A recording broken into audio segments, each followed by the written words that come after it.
Tenemos como invitada a la doctora Yurisa Gómez, quien es pediatra y especialista en epilepsia, doctora, que nos acompaña desde el Hospital Fernando Vélez Pay para conversar sobre este tema. Sean todos y todas muy bienvenidos a este programa. Bienvenida, doctora. Muchas gracias nuevamente por la invitación. Pues creo que es un tema muy importante porque a nivel epidemiológico en Nicaragua desde hace 4 años ha venido subiendo en el rating de enfermedades crónicas, en el mapa de enfermedades crónicas. Y hace 4 años estábamos en 4º lugar. En el último mapa bajamos al 6º lugar, o sea que es la 6ª enfermedad crónica más prevalente en Nicaragua. Es la 6ª enfermedad, o sea.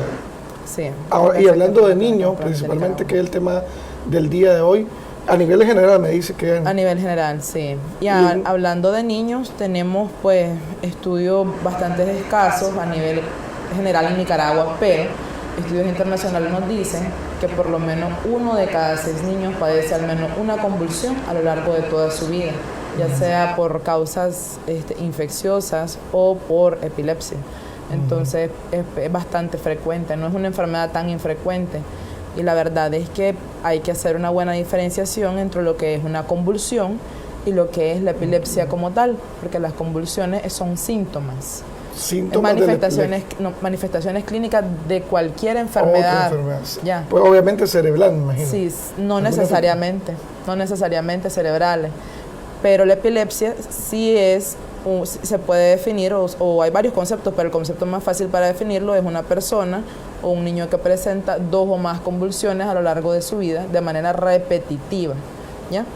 Entonces es diferente decir que un niño es epiléptico a que un niño tuvo una convulsión por tal causa. Ya, ahora, otros factores también aparte, me imagino tiene que ver también con la genética, ¿verdad? Sí, nosotros podemos agrupar la epilepsia en 3, y hablamos de epilepsia, ¿verdad? No de convulsiones. La epilepsia en 3 grandes grupos. 1 son los grupos que son genéticamente heredados.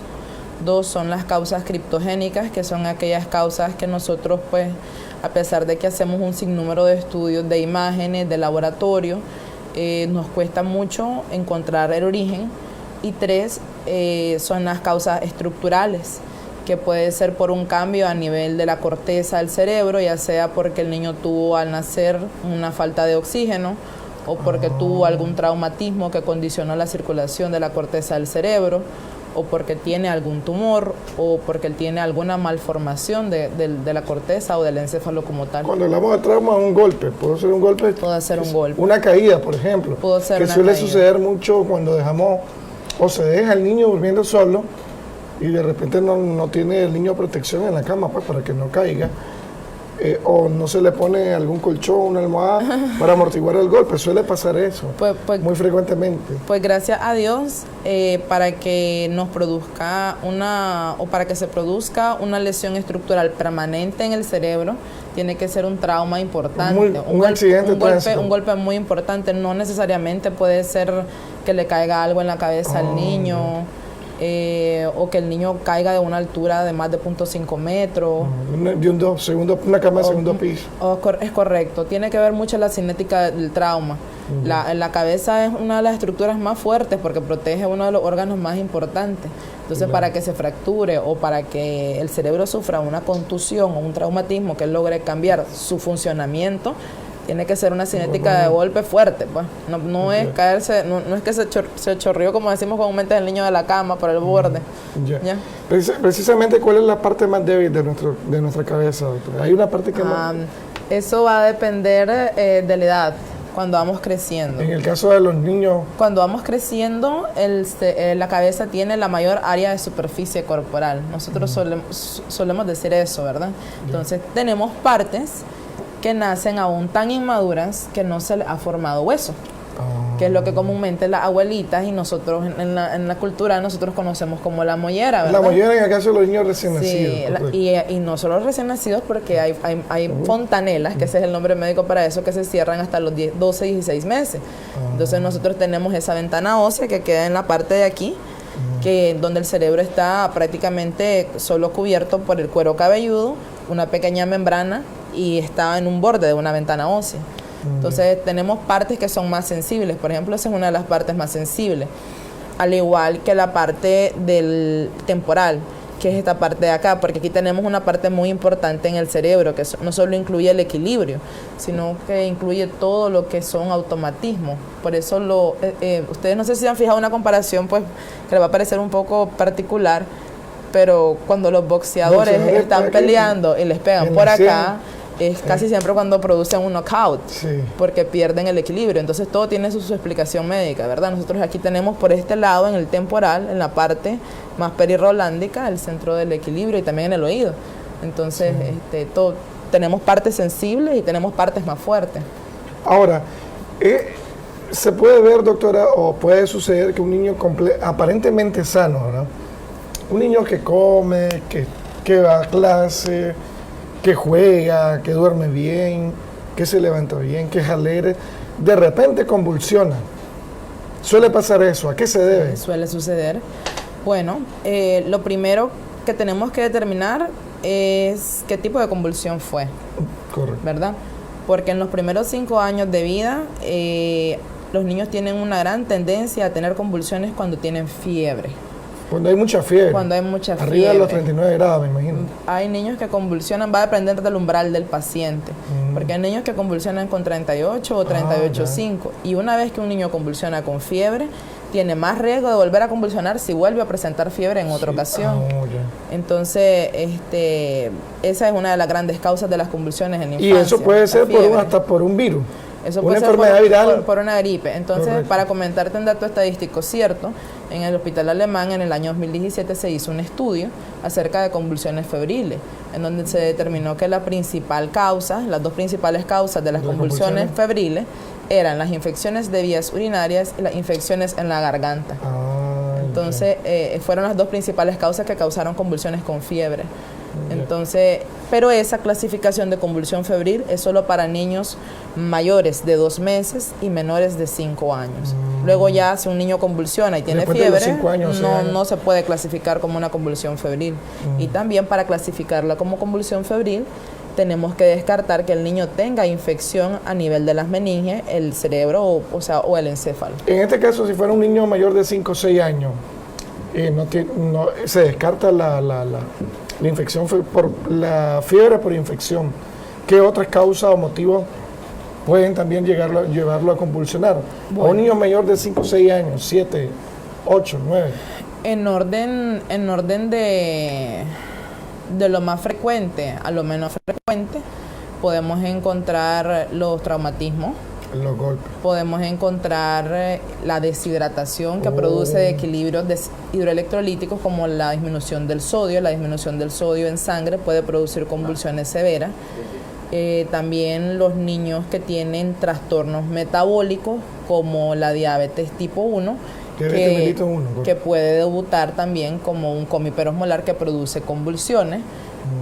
También tenemos los niños que tienen epilepsia benigna, que esa es una clasificación que tal vez más adelante en la entrevista vamos a hablar un poco más de ella, que tienen ciertos grupos de edad para empezar a convulsionar. Pero para determinar nosotros, pues, cuál fue la causa, lo principal que tenemos que hacer, si lo logramos observar, hacer una buena observación de todas las manifestaciones clínicas que tiene una convulsión, porque una convulsión no solo son aquellas que normalmente conocemos como tónico-clónicas generalizadas, que es cuando el niño hace la convulsión clásica que todo el mundo conoce. Hay un sinnúmero de convulsiones, de tipos de convulsiones, que ustedes van a encontrar que son a veces hasta difícil de percibir. ¿Y cuáles son como las más comunes y las más frecuentes que suelen pasar en el ser humano? En el ser humano, pues, en los niños, como debut, casi siempre cuando la mamá o el papá lo logra percibir, tiene que ser una convulsión bien sintomática. O sea, puede ser una convulsión tónico-clónica generalizada, que es la convulsión que todo el mundo conoce, que miran en los videos, que el niño cae al piso, hace movimientos rígidos de manos y pies, para que el papá lo pueda percibir. Pero, por ejemplo, en los recién nacidos, nosotros podemos percibir convulsiones que son únicamente movimientos sutiles de la cara, como que están succionando. Y eso es una convulsión. Entonces, dependiendo del tipo de convulsión que sea. Si es una convulsión generalizada, puede ser que encontremos crisis tónico-clónicas generalizadas, que son las que se ponen rígidos y tiemblan. Puede ser que encontremos convulsiones con pérdida de tono, que es cuando el paciente... es cuando el paciente se cae. Son los pacientes que solo se desmayan y puede ser una convulsión porque pierden todo el tono del cuerpo, todo el tono muscular. Podemos encontrar una convulsión tónica, que es cuando el paciente no hace los movimientos clónicos, sino que solo se pone rígido, ¿verdad? Y podemos encontrar convulsiones focales que pueden ser similares a las que acabo de describir, pero de un solo lado del cuerpo o de un solo miembro. Hay niños que están convulsionando y solo se les mueve un brazo y no tienen pérdida de la conciencia. También tenemos otro tipo de convulsiones que ya entran en una clasificación más específica, bien especializada. Por ejemplo, una bien característica que cuando uno sabe de convulsiones la reconoce inmediatamente, que se llama convulsión yelástica, que inicia con una carcajada. El niño se empieza a reír y luego se desencadena una crisis convulsiva. Esa es una convulsión yelástica, ¿ya? ¿Y esos son muy frecuentes? No, gracias a Dios no son frecuentes y son un diagnóstico pues bien específico que para poder determinarlo tiene que hacerlo alguien que sepa mucho. Por lo que me dice, gracias a Dios, quiere decir que es muy grave. Si son muy difíciles de controlar. Difícil de controlar. ¿Y por qué la carcajada? Es por el lugar en donde empieza la convulsión. Es una convulsión focal que tiene origen en una parte del lóbulo temporal. Entonces desata una carcajada. Entonces es un poco más difícil de controlar. Son ciertos medicamentos los que tienen más sensibilidad para tratarse. Esa es otra cosa que hay que hablar. Usted decía muy importante el medicamento. Sí.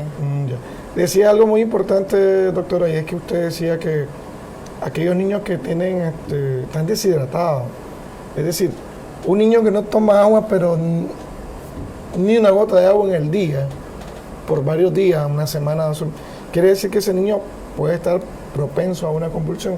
Le digo esto porque ahora sucede mucho que los niños no toman agua, quizás por la falta de costumbre o porque los padres no le incentivan. O beben mucho juguito, cosas dulces, pues menos el agua. Cuando me refiero a deshidratación, me refiero a una deshidratación causada como secundaria a una enfermedad, ya sea por una diarrea o por crónica. Una fiebre muy... No, una diarrea. La diarrea aguda son las que más causan deshidrataciones de ese tipo. O puede ser también un paciente que haya tenido una pérdida de sangre muy importante por algún trauma o por alguna herida que básicamente se deshidrata y se choca. Entonces esos pacientes también pueden presentar convulsiones. Pero no es una deshidratación por solo no tomar agua. Porque recuerden que nosotros también ingerimos alimentos, llenos alimentos hay líquido. Entonces por ahí podemos ingerir líquido.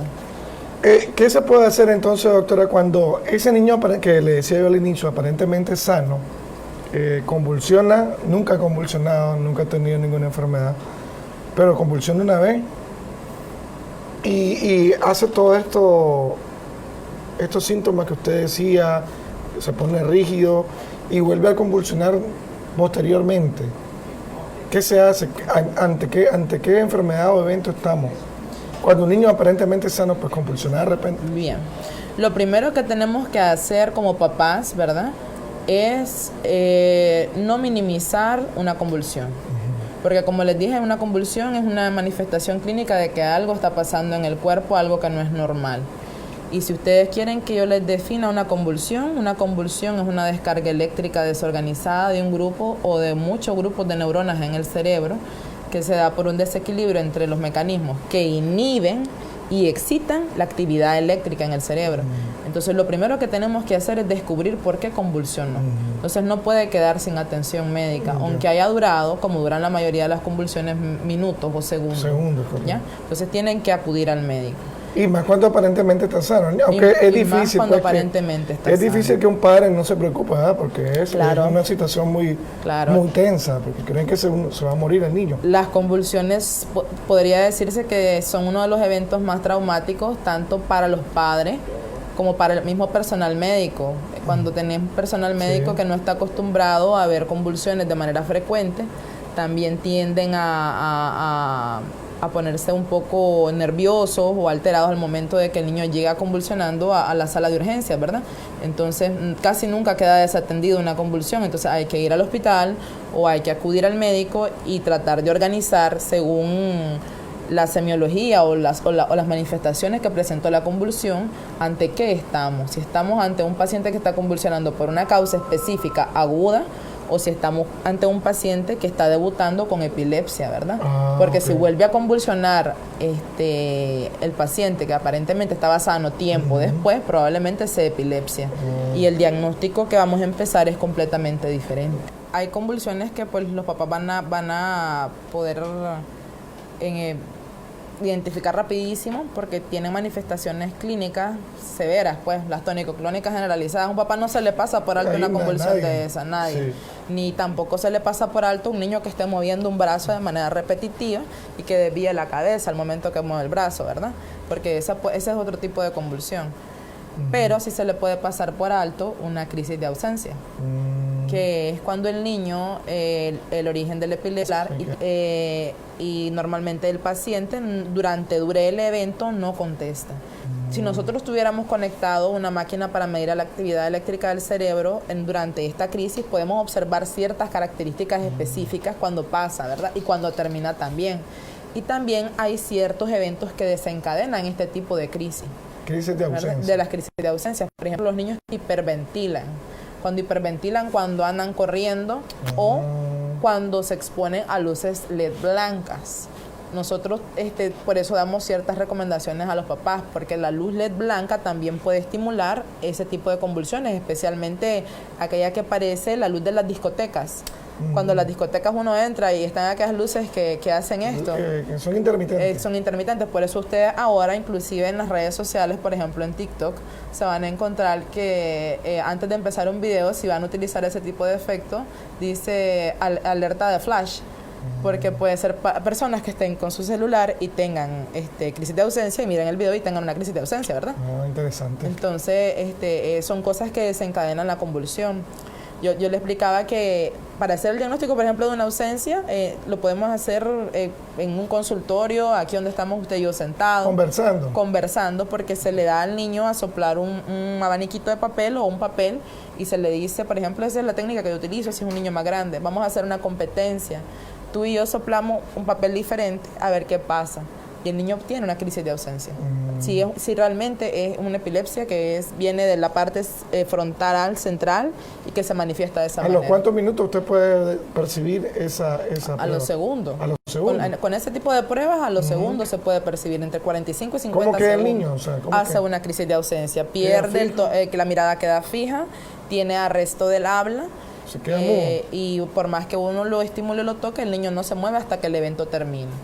¿Y cuánto dura ese evento, más o menos? Va a depender del paciente, porque en algunas ocasiones no solo se queda en la ausencia, sino que evoluciona luego a una crisis tónico-clónica generalizada. Que es la convulsión. Que también es una convulsión.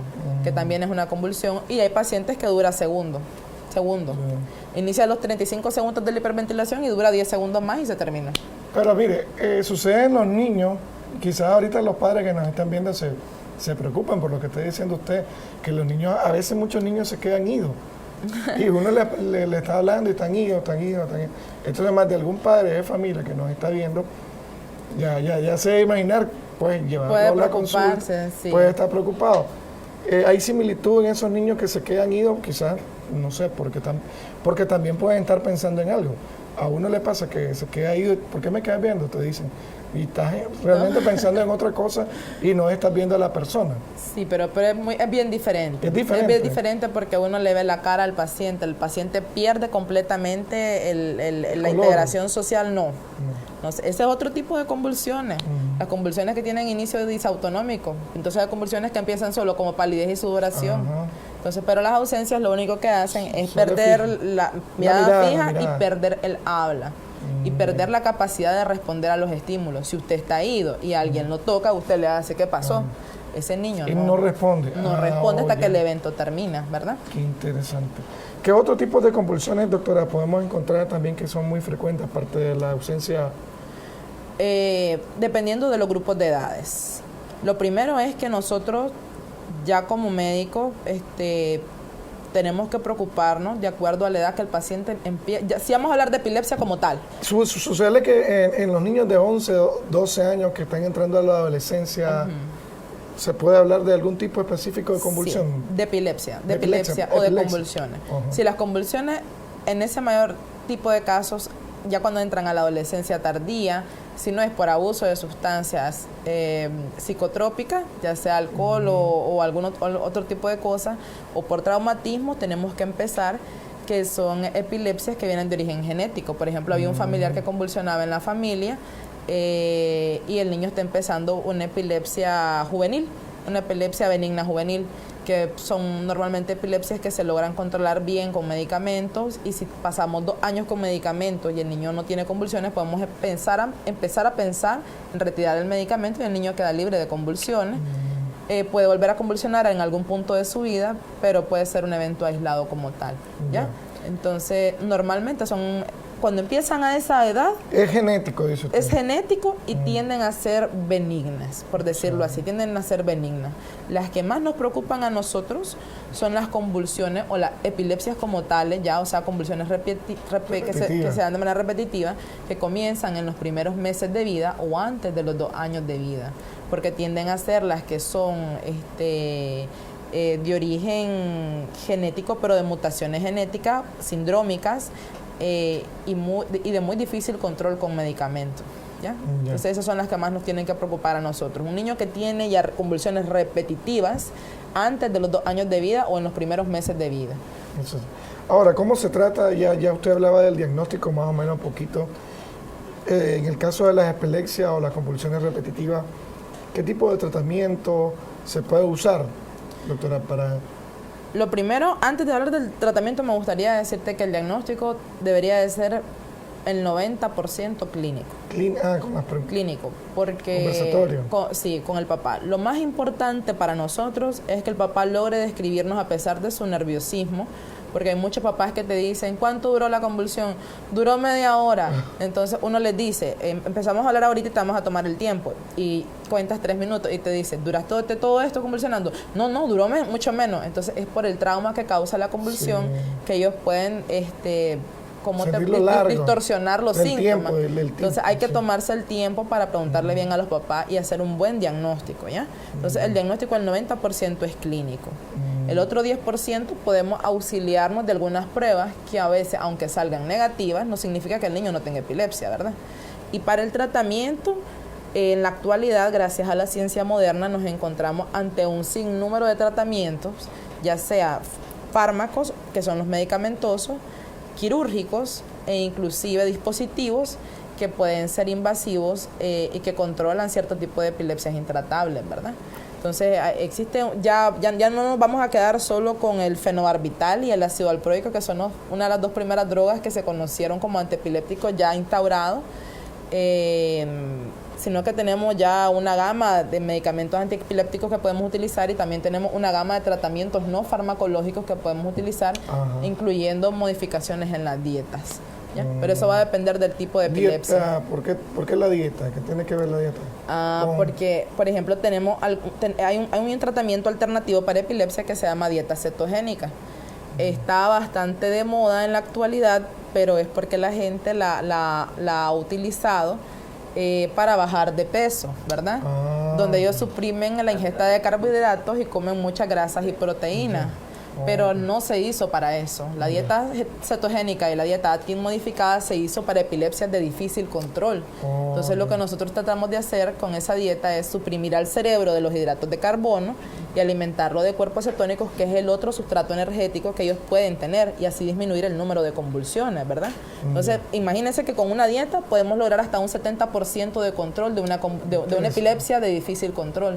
Antes ya estamos cerrando, doctora, pero quiero hacerle esta pregunta. Si me la puede contestar en medio minuto o 1 minuto. ¿Qué tiene que hacer un padre que quizás estamos ante un niño que está iniciando una epilepsia, una convulsión, pero ya... ¿Cómo se tiene que ir acostumbrando a esto para atender al muchacho o a la muchacha al momento que esté en un cuadro de epilepsia? O una convulsión. Lo primero es mantener la calma. Que el nervio es lo primero. Intentar mantener la calma. Lo segundo es que si ocurre en la casa, el niño se debe de acostar en una superficie plana, en dorso lateral izquierdo, con un brazo sobre el otro, que es posición de recuperación. Nunca coloquen los dedos dentro de la boca del niño, coloquen un objeto rígido para evitar que se muerda la lengua nada más. Sí, puede morder la lengua. Puede morderse la lengua, entonces hay que colocar un objeto rígido, pero nunca coloquen sus dedos porque si los niños tienen dientes los van a morder, así es. Y hay que tomar elementos de urgencia. La convulsión haya continuado, hacer si el niño tiene una crisis prolongada. De cómo controlar las crisis en casa. Tenemos inclusive medicamentos de rescate para controlar crisis prolongadas en casa.